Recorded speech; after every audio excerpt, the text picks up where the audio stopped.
Well, good morning, everybody. Welcome, and we hope that everybody is enjoying SAL. Um, as the last interventions shows how engaged the country is with the digital economy, and I'm with these few slides, with just some notes here, to also to show how CV Telecom is engaged to enable this environment, mainly to build the connectivity hub at the Atlantic crossroads. It's not going. Can you? Okay. So this map shows how we are very well positioned uh, in the region. Okay. And this is a hub, as in our this history of this country. We have been a hub for air transportation, for sea transportation, for slave transportation, and now for digital economy as well, for connectivities.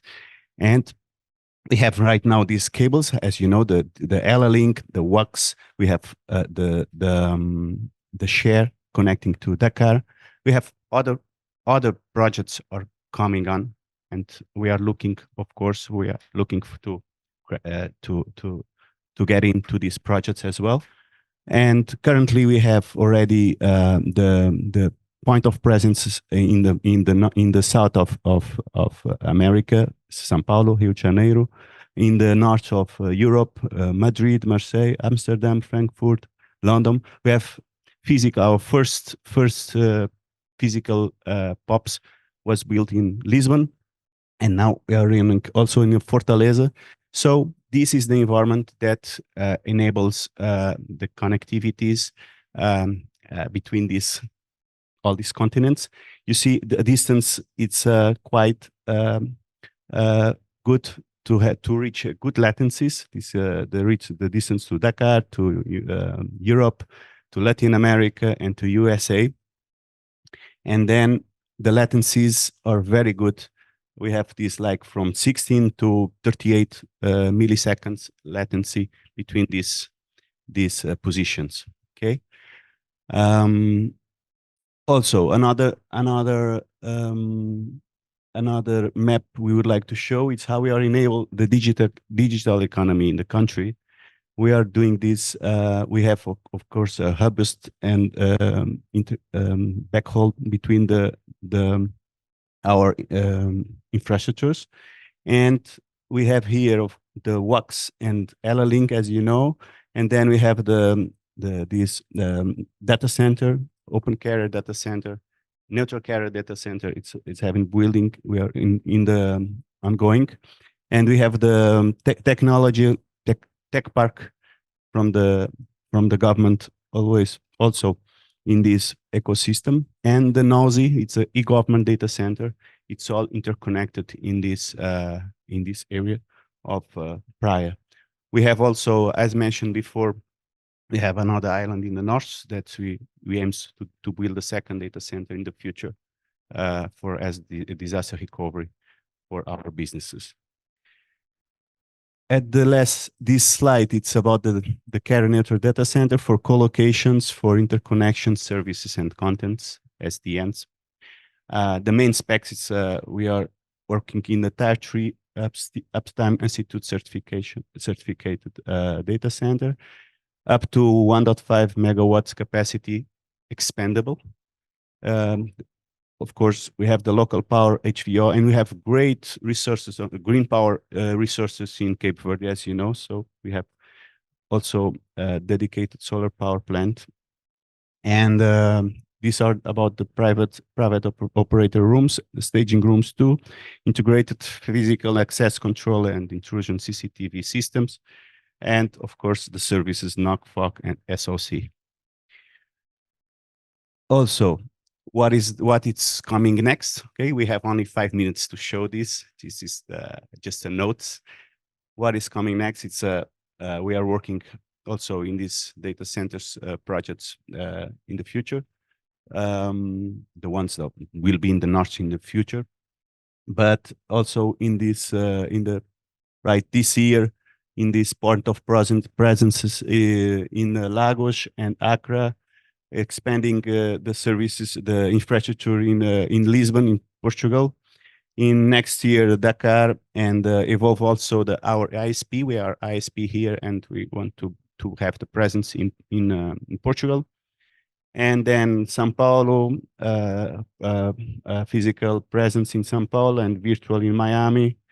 And then, of course, we want to evolve the virtual to physical later, and also looking for Abidjan and Yasserfontein.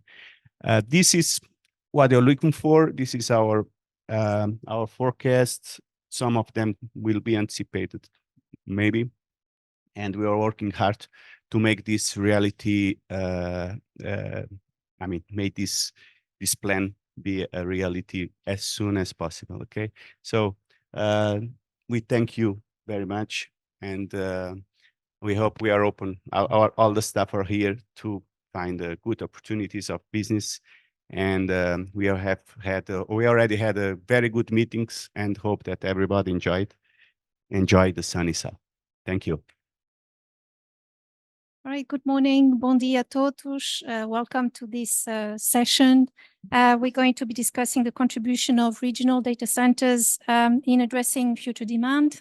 So thank you for the panelists for being here and sharing their expertise. I'll introduce myself. My name is Elisabeth Simao. I'm a partner at Cambridge Management Consulting, and I'm also head of carrier relations at the Carrier Club.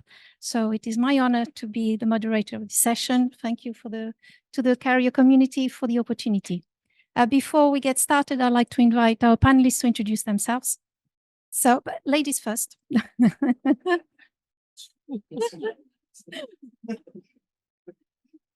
So, thank you to everyone. My name is Barbara Sole. I came from Sparkle.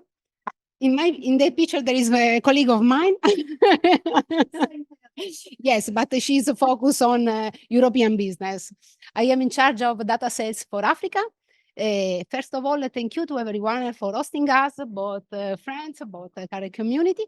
It is a really pleasure for me. This is my first time. I am really, really so happy because Sunny, of course, Sun help us to be more, more happy. Anyway, Sparkle is an international company with an experience more than 100 years in the international market. We are providing a full portfolio in terms of international services, starting from data, voice, and mobile. And we are here for any kind of support. Thank you. Okay, thank you, Barbara. Hello, everyone. My name is Viviane Barbosa. I am the director for B2B Enterprise and Wholesale. I am responsible at CV Telecom for the internationalization project. And I think we already saw a great introduction to our company, so I will stay by now.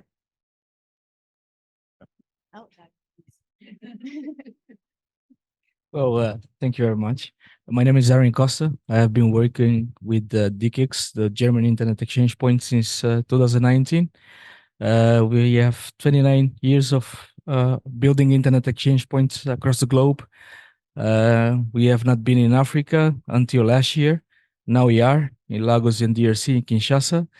And yeah, what we know is how to build exchange points. And as Viviane mentioned, there was a very good introduction from in the beginning, which there is something we need to do in Cape Verde as well, which is keeping local traffic local. Yes, bon dia a todo. My name is Dylan. I'm here on this panel, so Afrix Telecom. I'm in the sales side, and as Afrix, we do things in a very unique way because we are both in Europe, but also we are in Africa with many operations for about 10 years now. And what do we do here as Afrix is we operate connectivity with wholesale and corporates. And we're very happy to understand where Cabo Verde is going from an ICT point of view, because we are doing both similar projects both in Europe and in Africa. So we're very interested to share and contribute to anything that is towards more digitalization, lower latency, more security, and we can share that model coming from a startup model. Thank you. Okay, thank you. I'd like to give a little bit of an introduction to the theme. And I was reading a report, a market research the other day that stated that $2.6 billion had been invested in the Africa DC space in 2021, and a further $5.4 billion are expected to be invested by 2027. So interesting numbers here to bear in mind. Also, we are seeing in this market big DC players such as Equinix, Digital Royalties, etc., and all the big names making significant market moves in South Africa, but also going into new territories for them, which is good to see. And at the same time, we are seeing local players emerging in other countries such as Kenya, Nigeria, Ghana, and so on. So all good things are very dynamic that we're seeing. Talking more globally, Africa is home to less than 2% of global data centers capacity, with just over 100 data centers. And again, correct me if I'm wrong, but this is from my research. And still more than half of that capacity is located in South Africa. The Africa Data Center Association estimates that Africa needs another 700 data centers this decade in order to be able to grow the digital transformation that is required in the continent. So having this in mind in this context, my first question to our panelists here will be, what is the relevance of having regional data centers? First.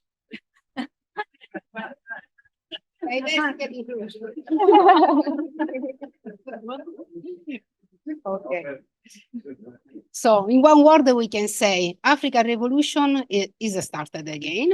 And we are happy to see that, because Africa is the youngest continent in the world. And there is more and more needs of evolving in terms of digitalization growth. And there are a lot of things to take into consideration.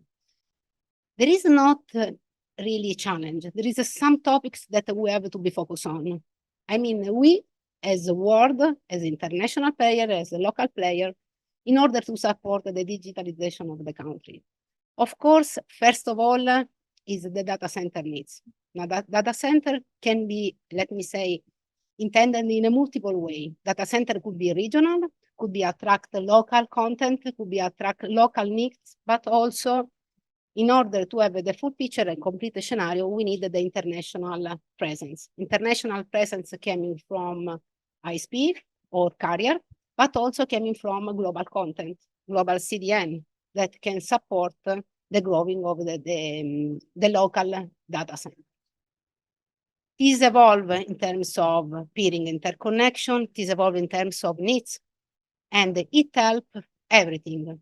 Also our daily needs. I mean, in terms of e-commerce online, for example, digitalization, cloud computing needs, security.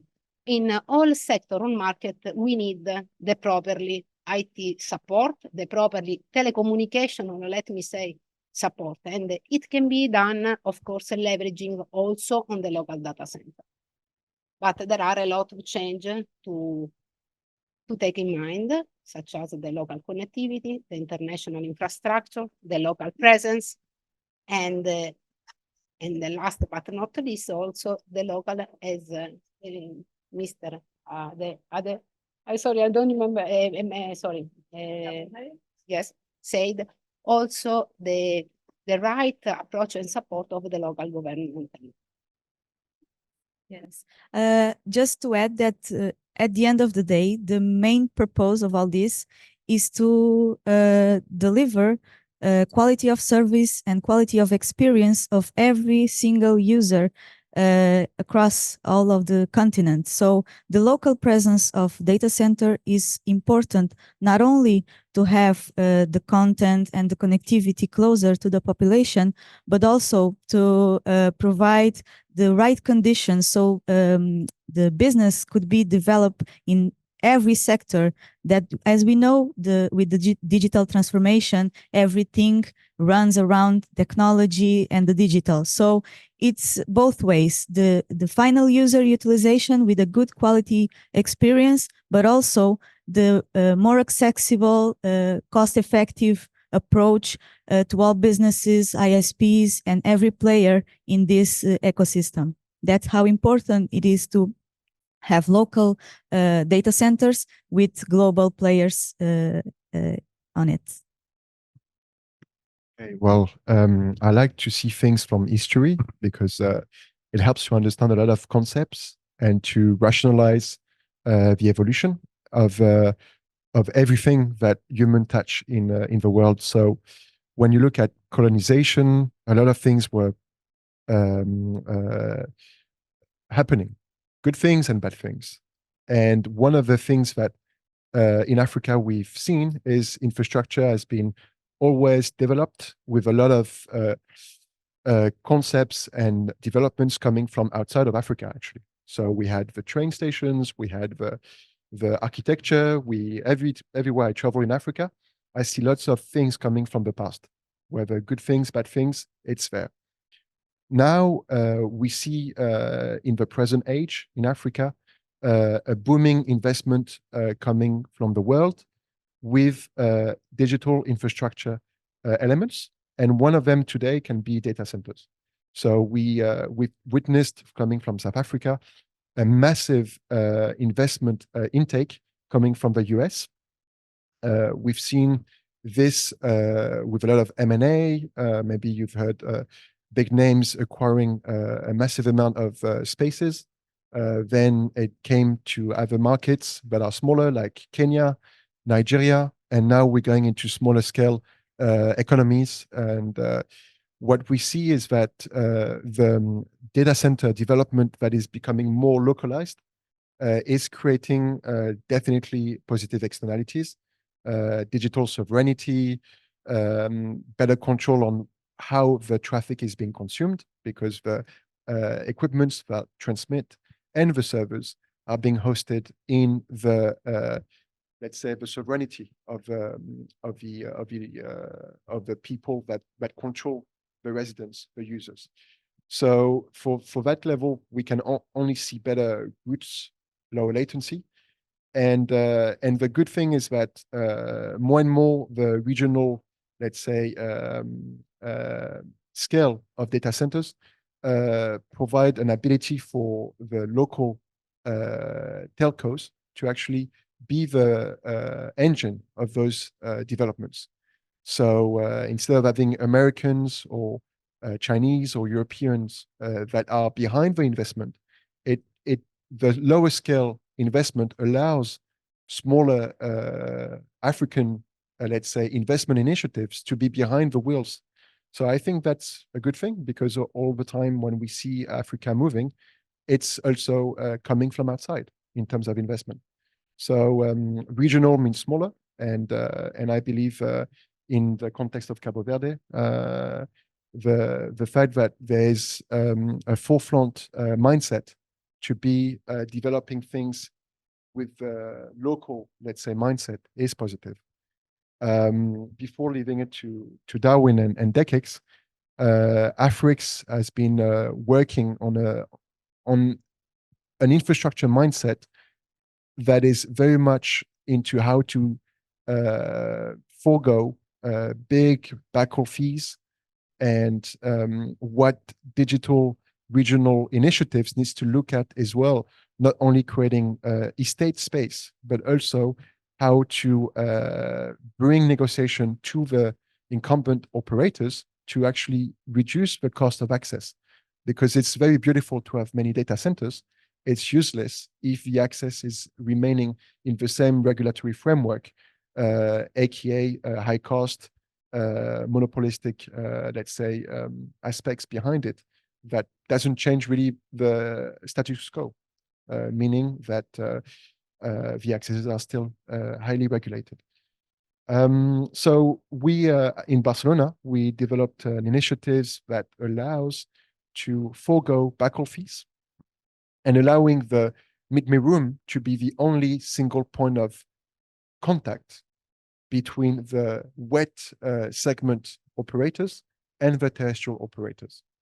And that initiatives may be some model that we can share with you because it allows to really put into neutrality a context of backhauling, but has been really putting as an obstacle the mingling of capacities from one country to another. So we're seeing a lot of regionalism, let's say, initiatives in DRC, in Ivory Coast, in many countries that never had data centers before. What we see is that the accesses is not changing. So the interesting point is how regionalism of data centers is going to actually change in the future the terrestrial footprint connecting the countries and the domestic markets to one another. And I'm actually very much interested to hear how we're going to see that and what are the views on that. Thank you. I think Dylan touches a very good point, which comes up into neutrality. If I might look into the country where I look to and continents, well, South Europe and then Africa and South America, and the research you did, I won't go through the numbers, but there is a lot of investment happening in South America and in Africa when it comes to data centers. Obviously, South America, we are talking about a different scale. Those guys are something different. We saw some guys from Brazil. They know what I'm talking about. I think the appetite for data consumption is something different, which I believe Africa will get there because, as you also mentioned, the young generation and all of us here in this room, I think we are not only working and building all of this for us, but we are building for the next generations, right? Everything is becoming more and more digital. And if I like to be more practical, and if we look into where the connectivity is coming through, subseas, and then you need a building, which is the cable landing stations. Eventually, you have a backhaul, and then you might reach the data center. Going back to the neutrality and what Dylan said, I mean, business only happens on a fast pace if data centers are neutral, right? And then eventually, there are data centers without an IXP, but if you want to grow or bring into another scale, you do need IXPs. You do need international carriers, you do need CDN content, and you do need to localize traffic, right? So we are all ears with iPhones and iPads and so on and so forth. But if you want to watch Netflix, why do you have to go to Spain, for instance, right? Why do you have to go to Portugal? I'm not saying this shouldn't be the case, but we can do better, right? So let's put into that perspective. And going back again to a practical example, use case, I was born in Angola and we used to work for Angola Cables. And I do remember when I went back to Angola back then in 2010, 2011, the price per megabit was something around $600 monthly for 2 megs, right? And so we needed to do something differently. And what I said together with my awesome colleagues, what we strategized was, hey, we need to do something different. We need to bring the content close to the end users. And if we look into the price per megabit now in Angola, it decreases a lot comparing to what it was back then. And so, yes, neutrality plays a role. And then obviously we need to have a framework where everything comes together and we need to facilitate business happening, like the Secretary of State mentioned in certain countries, right? Like in Cabo Verde. If it is quicker to open a company here comparing to open a company in Guinea-Bissau, for example, why should I go to Guinea-Bissau as a entrepreneur, as a digital nomad? Then I would go to Cape Verde, right? And so I think all of these things we are doing here right now, it's not only for us, but also for the next generations. So what I'm hearing here from the four of you is from your experience, yes, the local touch for sure.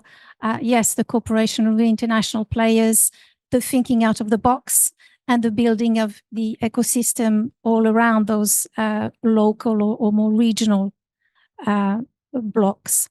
Now, what challenges do you see in building that ecosystem, if any? I can take this. Here in Cabo Verde, being such a small country, an offshore country in the continent, but with a big reputation in terms of the main stability, political, and other important rankings in the continent. We do believe that the main challenge for us is to have the trust of the international players to come here and to really believe that they can find here a truly neutral ecosystem where they can develop this type of businesses and this type of approach, and to encourage the businesses to address the continent in a more localized and with the proximity, the right accessibility, so everyone can really have the chance to develop their economies. So this is something that we see it's somehow blocking some progression, but we are working hard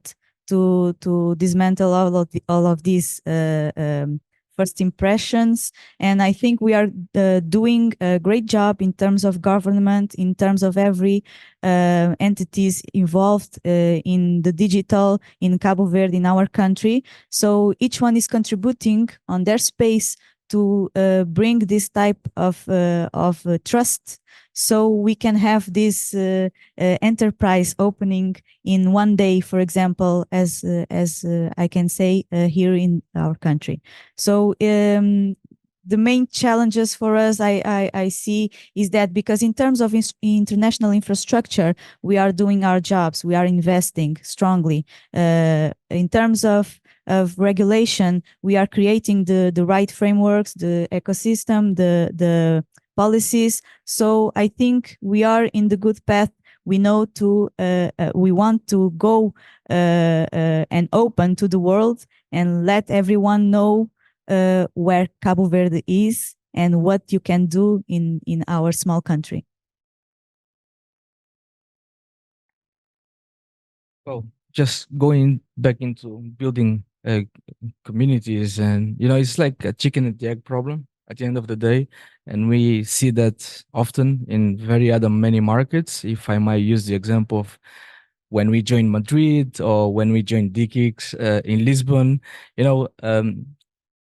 obviously people will say, why are you guys coming here, right? And I still remember back then in 2019 there was a famous tweet of a famous gamer in Portugal where he said, he hashtagged DKIX, and then he said, can you help us how to fix the latency? And we didn't add anything back in Portugal, but our CEO had the vision that one day South would talk with South, so South America would exchange traffic with South Europe, and then eventually nobody in South America needed to go to North America to send traffic to Frankfurt. And so eventually now what we are seeing with the LLink cable and the cable where you guys also have capacity, we are seeing a lot of Brazilian traffic which was sent over to North America, straight from Fortaleza, going to Lisbon, going to Madrid. Why? Because there are still certain contents which are only hosted in Europe for whatever reasons, regulatory reasons or legal reasons. And I give you the example of IPTV. You don't have IPTV in Brazil, and that's why Brazilians like very much to go to Frankfurt, because those IPTV tanks, they jump from one server and the other day they jump to another one, and so they are covered somehow in Europe, but they might not be covered if they were doing business in US or any other country. And so going back to the chicken and the egg problem, yes, obviously you need to convince as Cape Verde, you need to convince, how do you convince Facebook to come down here, right? They will look into the numbers, they will say, there is no appetite for us being there. But if you think a little bit further, then why should Cape Verde go to South Africa to consume traffic, which is down there, right? And you can build something in here.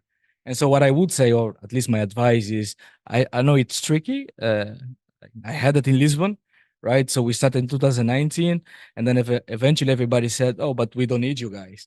And now, after 5 years, I think we have 59 networks connected, and we have like 80 gigs of traffic being localized. And historically, all the traffic, or most of the traffic from Africa went straight to London. And so Portugal also thought, oh, we are just being a hub for subsea cables. But when we end up being a hub to localize traffic, and now they have changed the way they think, right? And eventually we did some work together with them as well. And if you see what ACE has done, right? ACE lands in Portugal.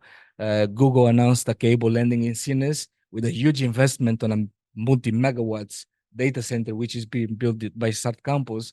So, it's a process, but you need to work to get things done, because things won't happen if you don't try it. And you might fail, but keep working on it, I would say. I go. Yes. Okay. So no, I don't want to add too much, because I think it's pretty clear forward what is important to remember on the topics. But governance is very important. At the end of every economy, there's interaction between people, and people can only interact in an optimum way if they trust one another. And trust is being something that we learn from school, from the parents. And one thing that we've realized in Africa as a whole, from the way Africa has grown and how every individuals within Africa have been interacting in Africa, is that sometimes the level of trust between companies, the level of trust between one another within an industry, is not really something that is positive. So if one country can really put forward a change focus towards making things open access, that means that there's a willingness to trust actually the market, to trust that positive investment is going to be created from the attractivity of welcoming people to do things at a lower cost. So governments is one thing that can bring this. So I think the beauty of you as an island is that being small, interacting is easier, and it was quite straightforward for you to realize, what do we do as an island when there's a big world out there that is in evolution. So that is one thing that we lack very badly in Africa, is trust. Because if there's no trust, there's not going to be regulation that will bring ease of market, ease of doing business. And that's something that we lack cruelty in Africa. And second to this is the fact that people need to understand that doing project is not cheap. It requires investment, and investment will only again come with trust. So that's the only contribution I can bring to this. Blah, blah. I say that my colleagues touched all main points, and it is nice to see her view in terms of a local player, and also my view as international players. Trustability is the one for sure the main point, but from our side, what we can see is the accessibility to the local content, because sometimes we reach, and I'm talking as a Sparkle, not only as a provider of international telecommunication services, but also as investor in a lot of submarine cable around the world. We have an historical presence and experience mainly in South America and the Mediterranean area. And what we can see, what we can do, and we ask, when we join in a new country, to reach the accessibility to the local content. Because we build the highway in the west side, the submarine cable. It is a very, very huge investment. How we can support the local connectivity? How we can support the international, the local growth does not mean international growth. How we can support the local ecosystem if there is no the properly terrestrial backhaul solution to connect all part of the countries or abroad countries, including the rural areas. How we can do that if we don't have the properly support from the government side in terms of clear regulation, clear, let me say, accessibility to take also, let me say, the local license to do the simple activities. How we can do that if is missing in some case also the personal skill? This is another important topic in terms of competence, local competence provided by the local company. For the rest, I fully agree with everyone. And in my business life, I saw the evolution, just to go back to what Darwin said before, from the localization of the content. 20 years ago and more was just only US-centric. From all parts of the world, everyone who would reach some specific content needs go to New York, Miami, or Palo Alto in the west part of. After 10 years, everything moved to Europe. Now it's a time to Middle East, Asia, and also Africa. Africa, of course, is the middle of a revolution, but can get as an experience the lesson learned from the other countries. Yeah, and there's one problematic that is good to see. In Africa, people know South Africa, obviously, as the main hub of attractivity for capacity. Maybe in East Africa, you are familiar with Kenya. Kenya is one big hotspot due to the language of the region. Then there's Djibouti, who has been working very, very hard to attract cables. They try to make a IX, actually. Maybe you've heard of Djibouti IX. But if you look at the IX, you realize that it doesn't generate anything. And why is that? Because, well, actually, I was in Djibouti last month, and it was very interesting because I could see in Djibouti that there was a very, the population doesn't have a lot of access to basic needs. We could see that the education, the infrastructure, even just how clean the city, it wasn't clean. So I realized that probably having been to other countries around Djibouti, I realized that definitely just the basic concept of human interaction is not even something positive. There's no trust between Somalia, between Ethiopia, between Djibouti. They have a big trouble of working as one region. Now, going back to East Africa, we mentioned Kenya, we mentioned South Africa, and now what about West Africa and Central Africa? Obviously, we have Lagos as a big hub, but Lagos is Anglophone. What about West Africa? Well, we all probably have heard of Ivory Coast or Dakar, Senegal being big, big economies. But because of the way the region have been shaped, there is no single let's say, gravitational pull for connectivity. And so Lisbon, Paris, or Lagos remain important hubs. And I think this is an opportunity, maybe to some regional players to try to look at West Africa and say, look, we are offering on an open access accessibility to reach content. And maybe that's an opportunity for Cabo Verde, maybe not. It depends of also the negotiation between countries and regulations. But one thing is for sure is that in West Africa, there is no IX hub. Everything is disparate, exploded. And that's one opportunity for you guys to look at. Thank you. It's very interesting listening to all of you. And what I hear really is the human aspect is so critical in this evolution of the ecosystem. You know, the trust. All of you mentioned the trust. You, Barbara, you mentioned the human resources aspect, the skills from your perspective of the international player, you know, coming to participate in this evolution. And given time, I'm going to jump on a number of questions that we have. I'd like to go into what is your view of the future? In the next 5-10 years, what projects do you see or should we see? Ladies first. Okay. So I wouldn't say in the next 5-10 years. For us, it's something that's already happening.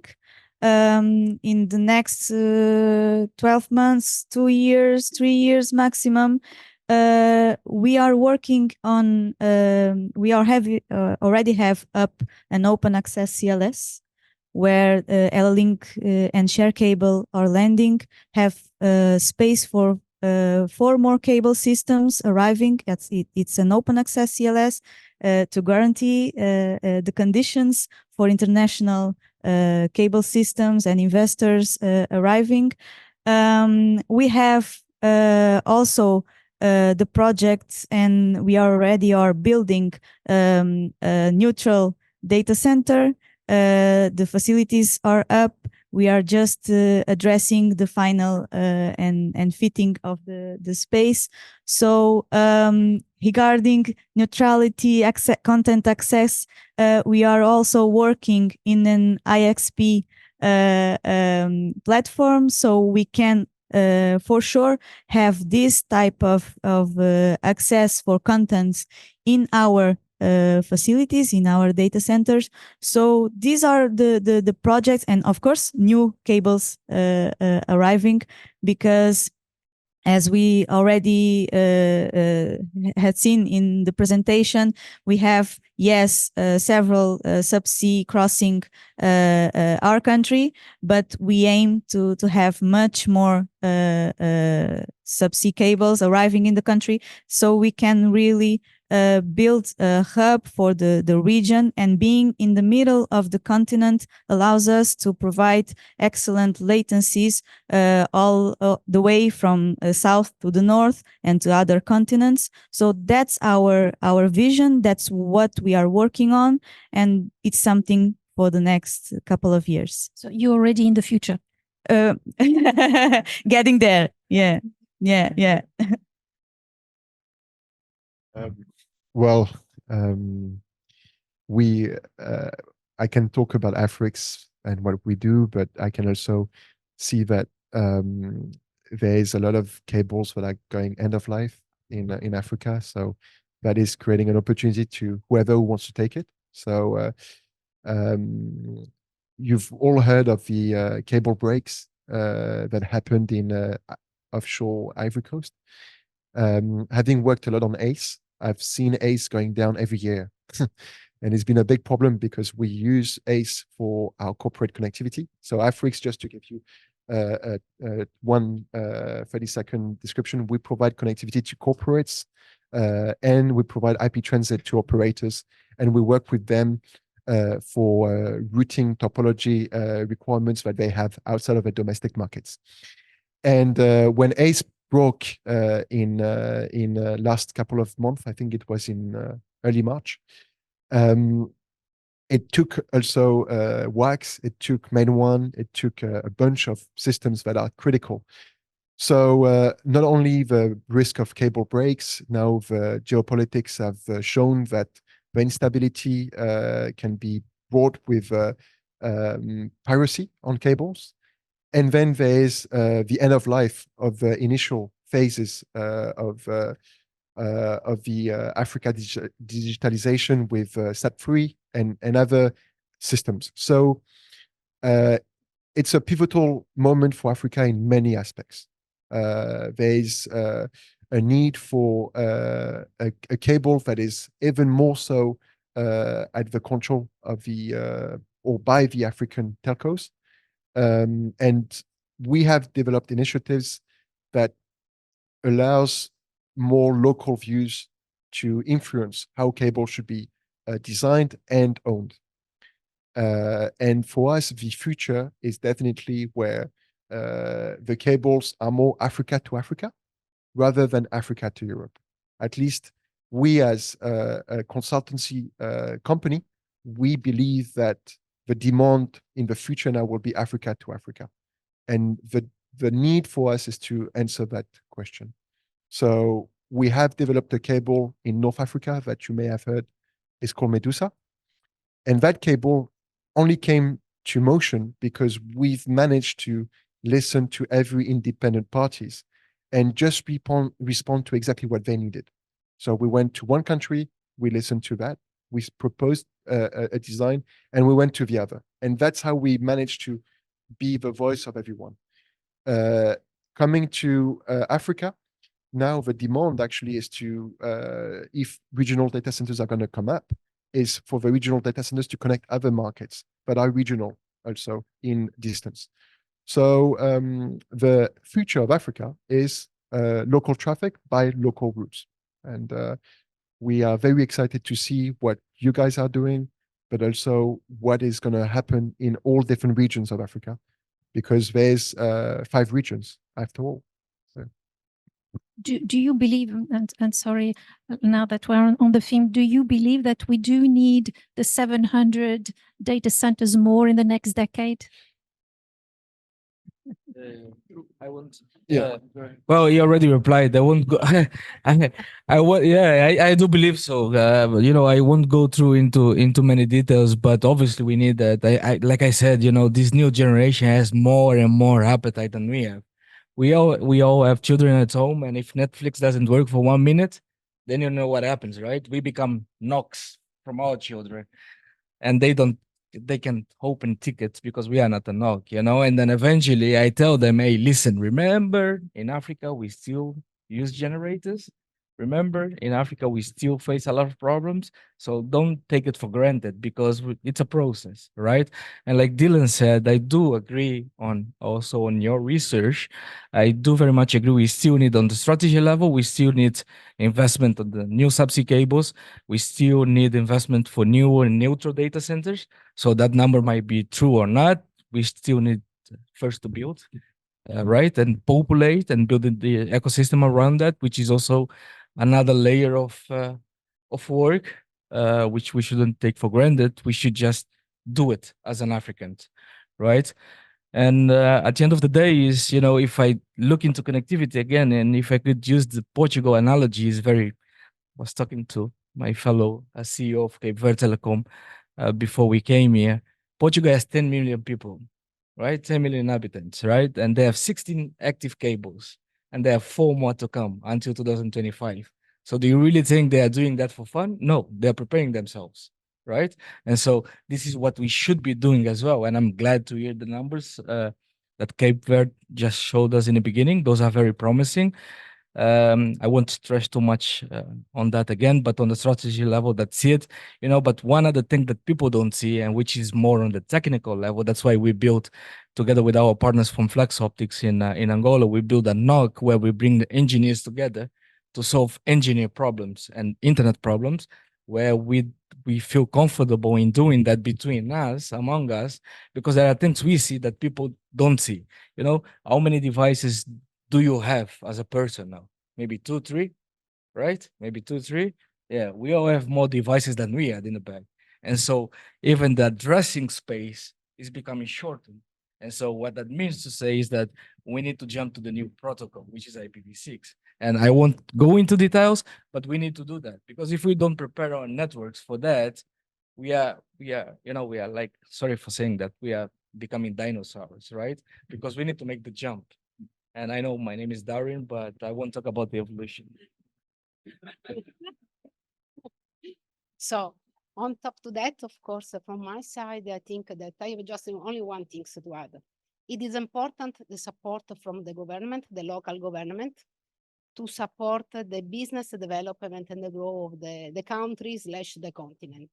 Because it's clear to everyone in the world that Africa is growing a lot, is clear, and we touch it thanks to the availability of the private and foreign investment.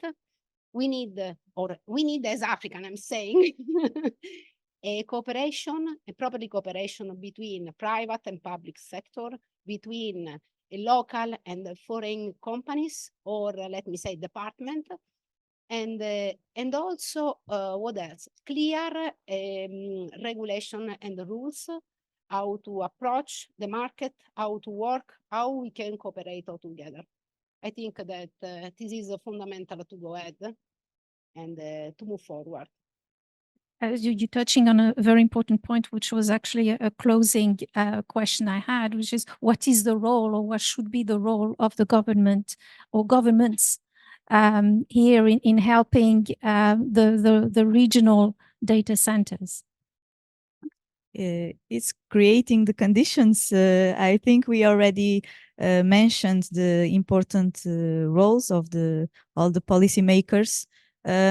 So we can have a clear environment of doing business, a transparent way of doing business, and the conditions where everyone can do their business and stay on their segment and trust each other and trust that you can grow and you can do real profit for your company. And this is important if you to have such a framework so you can understand each other and see how you can all cooperate towards the same objective. Which your Secretary of State, Exactly. thank you very much, earlier was talking about in putting all the pieces and the puzzle together to give you that ecosystem to be able to evolve. Well, the only thing that also comes to mind is listen to the private sector, because it's very important to make it easy for the private sector to evolve. Coming from a very small company, I've seen that the less rules there is for business, in the name of business, the better it is. Fast decision making, logical decision, and not process oriented, let's say, decisions that can slow the process. Open the market is allowing private sector companies to ignite their interactions. So the more a government or a governmental body is interacting with the private sector, the better it is. We've seen big economies like Singapore or models like Switzerland. It's where there's a very strong interaction between the ecosystems, the Chamber of Commerce, and the government, because there's no rules that is not made in approvals with the private sector. In those, well, let's say that the markets there, the companies working with governments are actually having a lot of influence, and that's very important. So yeah. Thank you. Do you want to add anything else? I'd like to open up to questions. Okay, so any questions from the assistants that you'd like to place?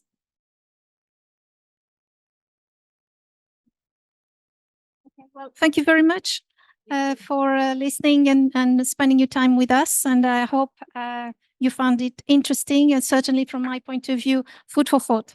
Thank you very much.